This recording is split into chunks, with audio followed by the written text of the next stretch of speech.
So recently, a proposed takeover of 7-Eleven, a Japanese-owned company with a subsidiary also of 7-Eleven in the USA, by a Canadian company fell through and failed.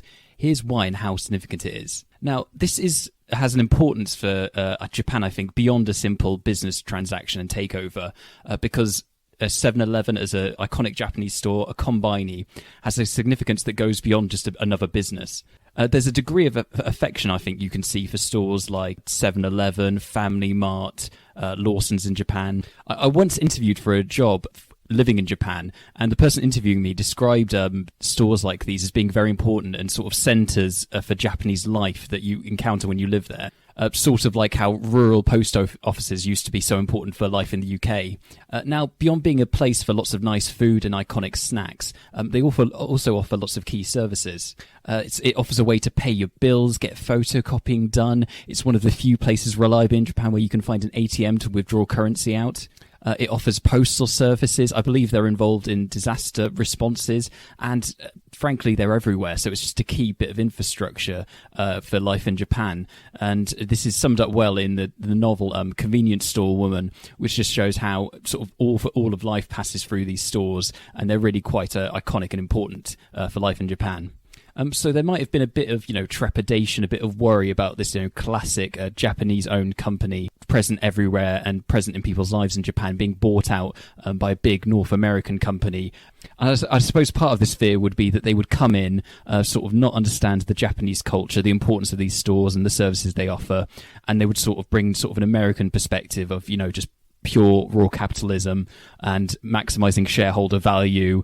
And so rather than thinking about stability and keeping, the long-term relationship they have with their customers as being a first priority in return for a steady profit, there would be fears that they might do something like do away with less profitable services just to maximize profit as in the short term and shareholder value as much as possible. I suppose that would be one concern, which is really a potential threat for a place like a Konbini, which just is a bit of a place that provides everything to everyone, and that status might be undermined by sort of a raw North American capitalism attitude coming in. Now, like I say, this bid by Couche-Tard, the Canadian company, has failed, but it's ended in such a way that suggests that might sort of be for the best, really, when you look at how they've responded to the failure. Now, the press release released by Couche-Tard in the event of this failing, this bid, this takeover, being confirmed not to have gone through, is interesting in of itself. Now, I've had to read a lot of press releases in my time and sort of corporate statements, and you can normally, if you know what the subject matter of the press release is, more or less close to word for word predict what a lot of the press release is going to say. There's very rarely a surprise in there. And so you'd think, there's been discussions for the roughly a year or so, for many months anyway, about this potential takeover. It's fell through. You think that the statement would be something like, we, the company, are so disappointed that unfortunately this hasn't gone through.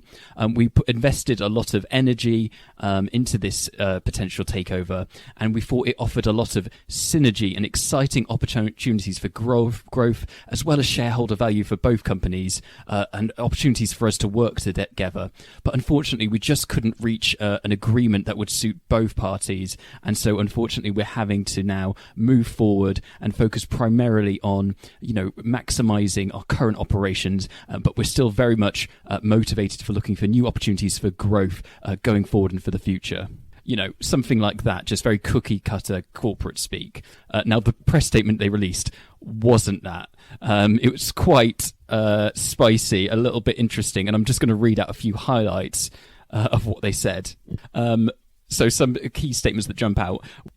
We have repeatedly sought a friendly dialogue with the Ito family, but they have not been open to any conversation. Since entering the NDA, there's been no sincere or constructive engagement from Seven and I that would facilitate the advancement of any proposal, contrary to comments made publicly by Seven and I representatives. So basically implying they were not entirely honest or forthcoming. You have engaged in a calculated campaign of obfuscation and delay. Based on this persistent lack of good faith engagement, we are withdrawing our proposal. Critical questions were not answered, and a meeting was tightly scripted. Now, this is pretty scathing and, maybe even unprofessional, you could call it, this sort of language to just lay it out on the street and really go in for 7 and I Holdings and the 7-Eleven company. However, I thought there was a fairly revealing bit that they put in there, which is that they said there was a potential counter deal proposed from 7-Eleven, and basically they outline it and say you would contribute SEI, which I believe is the name for the 7-Eleven's holding in the USA. So they would give that to Couche-Tard in return for equity ownership in Couche-Tard. So that's quite an interesting proposal. It's sort of contrary to their previous statement where they said there was no conversations or any dialogue. Sounds like a fairly substantial proposal, and it's dismissed out of hand as it would undermine aspects of the combined business. So that's sort of a little bit high-handed way of dismissing, quite a major counter-proposal from the Japanese company that they would take ownership in Couche-Tard, but they would give over a major part of the business and begin working together that way. And as I say, it's a counter to their statements that they have not been open to any connection. Now, it's also worth noting that 7-Eleven were founded with an American company originally, working in Japan with a partner, and that's how the business was brought up. Now, I've studied corporate law in Japan very, very briefly, and my main takeaway from that was that it's not necessarily the laws of Japan that are what deter people from investing in and the ability to start up businesses in Japan or to conduct a takeover of a Japanese business. It's not so much the law itself, it's a sort of resistance from Japanese companies to work with American companies that come in and do that without really appreciating the Japanese way of doing business, Japanese corporate culture, don't engage positively with other Japanese companies, and a big factor is bringing in a Japanese partner with you. So and they're a little bit resistant to companies, is my impression, of just coming in and buying out a Japanese company and taking it over completely if they don't do that. Whereas this sounds like this may be what... maybe I'm not looking at it cynically enough, but it sounds like this could have potentially, if they'd engaged with this possibility of the Japanese company taking ownership of them, handing over part of the American business, maybe this could have been a stepping stone for them, two companies to become closer integrated, and maybe they could have then moved forward, if that had worked well and they'd engaged positively, to tie up their two businesses more closely in future. But instead they just dismissed that as it would undermine our combined business without really saying how. Now, observers have said that this is a bit of a negative result in some ways for Japan because it sort of adds to Japan's reputation as being quite hard to do business in and being quite protectionist. So in that way, it's seen as a bit of a negative result. I also think it's worth commenting on 7-Eleven's response to this, which quite frankly is very dry. Which is, and I quote, "While we are disappointed by ACT's decision and disagree with their numerous mischaracterizations, we are not surprised." And in contrast to some of the very alarmist and over-the-top statements made by Couche-Tard in their original statement, sort of casting aspersions, to simply say, "Oh, we're disappointed by but not surprised," and with this sort of curt response. Has led me to sort of, in my mind, see them as really the Chad to the crying soy jack of the relationship in how to handle a business breakdown and a failed takeover. So 7-Eleven, I think, come out a little bit more impressive in sort of the media battle there. Now, Bloomberg have also linked an article which has a very interesting coverage of this, which basically suggests that this takeover was probably never going to work, given the protectionist nature of Japan, and that even if it somehow was agreed, there might have been possibly some government intervention. But they're also fairly critical of Couche-Tard's efforts by saying some of the things that they're very critical of, for example, Japanese meetings with the Japanese company, but sort of being very tightly scripted, and then being sort of a little bit reticent to give away lots of information in one go, despite signing an NDA.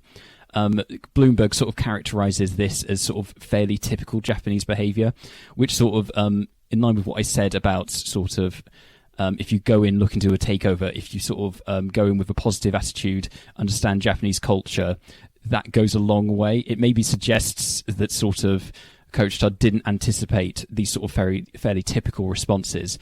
They just thought they could sort of go in and buy this by offering a good shareholder value takeover without really thinking about the Japanese response. Now, maybe I'm being very unfair there, but it could be that, Couche-Tard did everything in good faith. They put a lot of effort in. They were very patient, and they tried very hard to understand this and work towards a deal, but just were stonewalled.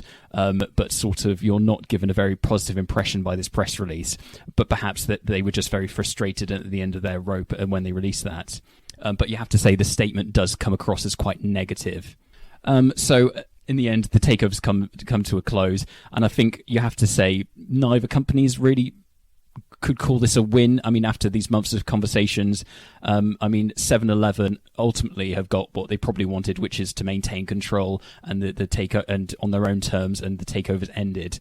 But you have to say this has generally added to the perception that Japan is a country where it's a little bit tougher than average to do business, where it's quite protectionist, which doesn't necessarily affect 7-Eleven that badly unless they were looking at sort of tie-ups in future, but it just adds to that general impression, which is not a positive really. Couche-Tard, you'd have to say, through these statements, they look a little bit aggrieved, and at worst you could maybe even say a bit churlish by these statements, and they've not got what they wanted, which was a takeover. So you have to say they've really not done well out of this, and after spending months and months of effort and trying to get this tied up, so sort of neither has really got anything positive out of this long drawn out process. But in conclusion, I'd have to say maybe this is looking at how the companies have handled it afterwards. This is probably for the best. They probably were not the most aligned companies to do a long-term partnership. But at the end of the day, Konbini fans and people who appreciate the service that a Japanese company like 7-Eleven and like myself and other fans of all the food, snacks and things they provide and the key services they provide for Japan can maybe breathe a sigh of relief given what's happened afterwards and say, oh, well, it's all for the best. At least it remains as it is and we appreciate it now.